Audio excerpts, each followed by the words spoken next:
আসসালামু আলাইকুম। সবাই কেমন আছেন? আজ মনটা ভীষণ ভারাক্রান্ত। ছোট্ট রামেসার ঘটনা যখন আমার নজরে পড়ল, বিশ্বাস করেন চোখের পানি ধরে রাখতে পারিনি।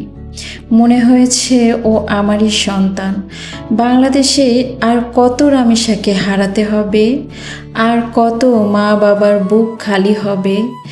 একটা কথা ভেবে দেখুন, আপনার সন্তান আপনার বাসার সামনেও নিরাপদ নয়।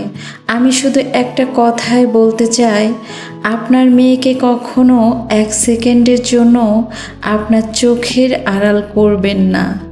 একটা কথা মাথায় গেঁথে রাখুন, বাবা মা ছাড়া আপনার সন্তান কোথাও নিরাপদ নয়। বিশেষ করে আপনার মেয়ে সন্তানকে পাশের ফ্ল্যাটে, সিঁড়িতে বা কারোর সাথে একা ছেড়ে দিবেন না।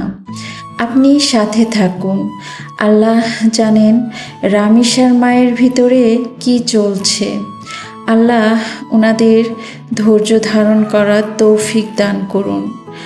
আর শেষে একটা কথাই বলতে চাই, এই নরপশুকে দ্রুত সর্বোচ্চ শাস্তি মৃত্যুদণ্ড চাই।